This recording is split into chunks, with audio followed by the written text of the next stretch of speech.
మన ఇద్దరి మధ్య ఒక మాట నిలబెట్టుకుందాం. ఓకే. ఏమండి, ఈవిడేమో నన్ను 2 నిమిషాలు మాట్లాడమంది, నేనేమో 5 నిమిషాలన్నా మాట్లాడతానని అడుగుతున్నా. మా ఇద్దరి మధ్య బేరం కుదరటం లేదు. మాట్లాడేది ఎవరి గురించి? పవన్ కళ్యాణ్ గురించి. పవన్ కళ్యాణ్ గురించి మాట్లాడాలంటే 2 నిమిషాలు మాట్లాడటం కంటే చాలా థ్యాంక్స్ అండి, సంతోషం అని వెళ్ళిపోవచ్చు. అలా చేయనా సార్? 2 నిమిషాలు ఇక్కడ, 3 నిమిషాలు నాతో ఫోన్లో మాట్లాడరా? Okay sir. పోనీ ఒకటి. ఇప్పుడు ఇక్కడి నుంచి లెక్కేసుకోండి టైము, ఇందాకటి కాదు.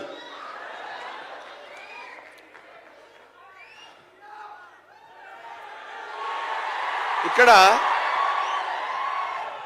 వాళ్ళు అలాగే అంటారు కానీ నేను 15 నిమిషాలు తీసుకుంటా టైం. నా సంగతి నాకు తెలుసు.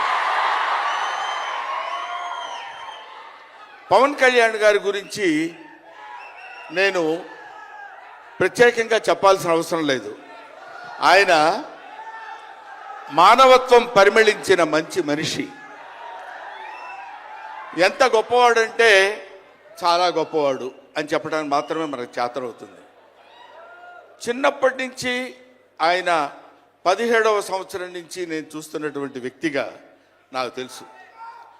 అప్పటి నుంచి ఇప్పటి వరకు ఏదో ఏదో ఏదో చెయ్యాలి అనేటువంటి తపనతోటి సమాజానికి ఏదో ఉపయోగపడాలి, I want to do something for the society sir అని చెప్పినప్పటి నుంచి ఇప్పటి వరకు నాకు తెలుసు. అప్పటి నుంచి ఇప్పటి వరకు ఎదురు లేకుండా తనంతట తను వేసుకున్నటువంటి బాటలో నడుస్తూ వెళ్ళాడు తప్ప ఎవరి బాటలో నడిచి వెళ్ళలేదు పవన్ కళ్యాణ్. మైండ్ తన బాటలో వస్తున్నటువంటి ముళ్ళు, అవాంతరాలు, కష్టాలు, సుఖాలు తనంతట తాను ఎదురు తిరిగి రొమ్ము విరిచి నడుచుకుంటూ వెళ్ళాడు తప్ప ఎవరు వేసుకున్న బాటలో వెళ్ళలేదు. ఆయన వేసుకున్న బాటలో 10 మందిని నడిపిస్తూ వచ్చాడు. ఒక్క మాటలో చెప్పాలంటే ఆయన ఒక స్వయం శిల్పి, తన్ను తాను చెక్కుకున్నటువంటి శిల్పి. హీస్ ఎఫర్ట్ పెట్టి కష్టపడి పైకి వచ్చిన వ్యక్తి కాదు, హీస్ డెస్టినేషన్. నాకు తెలిసి ఆయన జీవితం ఒక అద్భుతమైనటువంటి సౌందర్యవంతంగా కళాకృతిగా తీర్చిదిద్దినటువంటి వ్యక్తి. ఈయన దేవుణ్ణి ఎందుకు నమ్ముకున్నాడు అనేటువంటి ఆలోచన మనకు వస్తే, ఏదో ఒక మధ్యతరగతి కుటుంబంలో పుట్టినటువంటి వ్యక్తి అలా అలా తను తాను పెంచుకుంటూ వస్తే తెలియదు భగవంతుడు ఎక్కడ ఎలా తలుపు తిప్పుతాడో తెలియకుండా ఆయన తను ఎలా మలుపు తిప్పుకున్నాడంటే, ఈయన సినిమా యాక్టర్ ఏంటి, ఎవరితో మాట్లాడు, ఎటు పక్కన నిలబడతాడు, ఈయన సినిమా యాక్టర్ ఏంటి అని మనం అనుకుంటే, కాదురా నువ్వు సినిమా యాక్టర్ అయి తీరాలని చిరంజీవి గారు, సురేఖ గారి ప్రోత్సాహంతో అక్కడ అమ్మాయి ఇక్కడ అబ్బాయి అనే సినిమాలో యాక్ట్ చేశాడు. పోనీ యాక్ట్ చేశాడు, అలా అయిపోయింది. అయిపోయిన తర్వాత అంతటితో ఆగాడా? మళ్ళీ ఎందుకు తిరిగాడో ఈ పొలిటికల్ లైన్లో తిరిగాడు. ఇది ఆయన చేసుకుంది కాదు, ఇది ఒక డెస్టినీ ఆయన నడిపిస్తుంది. అలా తిరిగి తిరిగి తిరిగి లేచిన కెరటం గొప్పది కాదు, పడి లేచిన కెరటం గొప్పది. ఎంతమంది ఎన్నైనా అనుకోనివ్వండి, సముద్రం అంతా ఒకసారి ఎదురొచ్చి గుండెల మీద కొట్టినా సరే స్ట్రైట్గా నిలబడి చెప్పగలిగినటువంటి ఏకైక వ్యక్తి మా పవన్ కళ్యాణ్. ఆ రాయి అలా నిలబడి ఉంటుందంటే సముద్రం వచ్చి గుద్దుకొని వెనక్కి వెళ్ళిపోవాలి తప్ప అది కదలదు. అది ఆయన గొప్పతనం కాదు, దిస్ ఈజ్ ఆల్సో డెస్టినీ. ఆయన అలా రుచించబడ్డా అటువంటి వ్యక్తి ఇన్ని అవమానాలు, ఇన్ని భయంకరమైన సిచ్యువేషన్ అంతా తిరగబడి ఈయన మినిస్టరా, ఈయన డిప్యూటీ సీఎమ్మా, ఇది ఆయన గొప్పతనం కాదు. This is also destiny. ఇదంతా ఆయన నమ్ముకున్నటువంటి పరమేశ్వరుడు లిఖించినటువంటి ఒక అద్భుతమైనటువంటి సిచ్యువేషన్ అయింది. అందువల్ల పవన్ కళ్యాణ్ గారు బతుకు మీది, చావు మీది, బతుకంతా దేశానిది. అంతే, పుట్టుక మీది, చావు మీది, ఈ రెండే మీవి. అలాగా తన ఎందుకండి ఆయనకి మేము ఎన్నోసార్లు చెప్పాం, మమ్మల్ని మామూలుగా నేను పెద్దవాడిని కాబట్టి డైరెక్ట్గా తిట్టలేక చిన్న మందలింపించినది. ఎందుకంటే మనకి ఆ రాజకీయాలన్నీ ఎందుకండి? నో, ఎప్పుడైతే మూర్ఖత్వం అనే పదం మనం వాడతాం, కానీ మూర్ఖత్వానికి ఇంకో పదం ఏంటంటే పట్టుదల. పట్టుదల ఉంటే ఏదైనా చేయగలం. నువ్వు నా దగ్గరికి రావద్దు సుమా, వెళ్ళు. పట్టుదల ఉంటే మనం ఏమైనా చేయగలం అని చెప్పడానికి మహానుభావులు ఎంతో మంది పట్టుదలతో పెరిగారు, పుట్టారు, పెరిగారు. ఒక లాల్ బహదూర్ శాస్త్రి పట్టుదల, ఎడం చేత్తో కుడి చేత్తో పుస్తకాలు పట్టుకొని ఎడం చేత్తో గంగానది ఈదుకుంటూ వెళ్ళి చదువుకున్నటువంటి దాదాసాహెబ్ ఫాల్కే అంబేద్కర్. ఆయన పట్టుదల. ఎంతమంది చెప్పినా వినకుండా నేను I want to know the truth అని చెప్పినటువంటి రమణ మహర్షి పట్టుదల, రామకృష్ణ పరమహంస పట్టుదల. వీళ్ళందరూ పట్టుదలతో పుట్టారు, పట్టుదలతో పెరిగారు కాబట్టే ఇవాటి వరకు ఇలా నిలబడగలిగారు. ఇప్పుడు నేను చెప్పేది, రేపొద్దున ఆయన ఎంత గొప్పవాడు అవుతాడనేది మనం నిర్ణయించలేము, మన చేతుల్లో లేదు.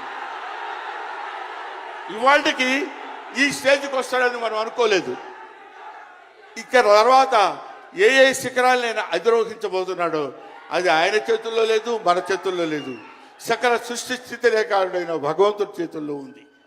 కాబట్టి ఆ నిర్ణయించినటువంటి ఆ డెస్టినీని నమ్ముకొని వెళ్ళేటువంటి మనిషి కాబట్టి ఆ మహానుభావుడు ఇంకా ఇంకా ఇంకా ఎన్నో స్థితులకు వెళ్ళాలి, ఎన్నో స్థితులను అధిరోహించాలి అని మనం కోరుకుందాం. అధిరోహించి తీరుతాడు.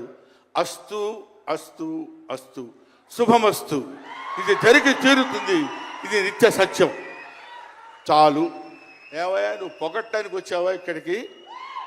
పవన్ కళ్యాణ్ గురించి చెప్పడానికి వచ్చావా, లేకపోతే ఆయన గురించి గొప్పగా చెప్పడానికి, ఆయన పొగట్టడానికి వచ్చావా అనుకోవచ్చు. మీకు ఒక చిన్న విషయం చెప్తున్నాను. ఆయన సంవత్సరం క్రితం చూశాను, 1 year బ్యాక్ చూశాను, మళ్ళీ ఇప్పుడు చూస్తున్నాను. మధ్యలో ఒకసారి ఏదో ఒంట్లో బాగోలేదంటే మాత్రం చూశాను. ఆయనతో ఫోన్లో మాట్లాడింది లేదు, ఆయన గురించి నాకు తెలిసింది లేదు. మా ఇద్దరి మధ్య ఉన్నది స్నేహం కాదు, ఆత్మీయత. ఆత్మీయత వేరు, స్నేహం వేరు.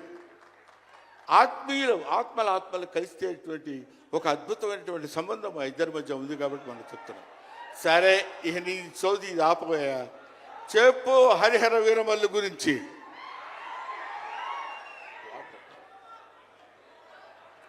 హరిహర వీరమల్లు ఇందాక తమ్ముడు భరణి చెప్పినట్టు,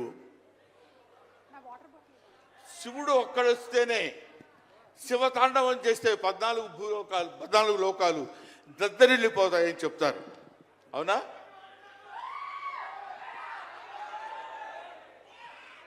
శివుడు త్రిశూలం పట్టుకుని తాండవం చేస్తే గడగడ గడగడ గడ భూలోకం అంతా ఉడికిపోతుంది. అటువంటి శివుడు వస్తున్నాడు. కృష్ణమూర్తి సుదర్శనాన్ని వదిలితే ఎంతో మంది శిశుపాలు నుండి సంహరించగలిగిన శక్తి ఉంది అతనికి. ఒకడు హరుడు, ఒకడు హరి. విష్ణుమూర్తి, శివుడు వీళ్ళిద్దరూ కలిసి వస్తున్నాడు. హరిహర వీరమల్లు పేరుతో వచ్చినటువంటి హరిహర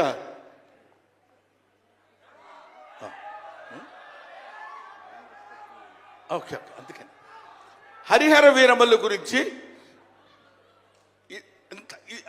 మధ్యలో చిన్న డిస్టర్బెన్స్ జరిగింది.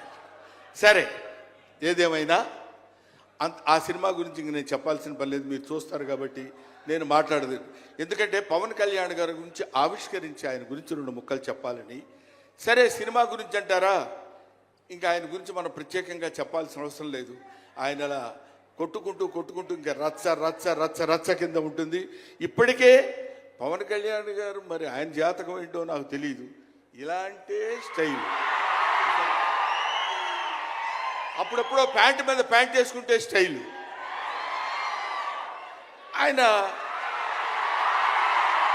కారణజన్ముడు కాబట్టి ఇంకా నన్ను అనవసరంగా వెనకాల జుట్టు పట్టుకొని లాక్కి వెళ్ళిపోయేటట్టుంది సుమా, మా అమ్మాయి. కాబట్టి I wish you all the best. ఎప్పటికైనా మీ ఒళ్ళో తలపెట్టుకుని ఎక్కెక్కి ఏడవాలని ఉంది పవన్ కళ్యాణ్ గారు. Thank you very much. మిమ్మల్ని ఇద్దరిని చూస్తే మాకు స్వామి నదికి పోలేదా సీన్ గుర్తొస్తుంది. Thank you so much Brahmanandam గారు. మనకి టైం రెస్ట్రిక్షన్స్ ఉన్నాయి కాబట్టి ఆ టైంలో క్రమశిక్షణ పాలించాలి.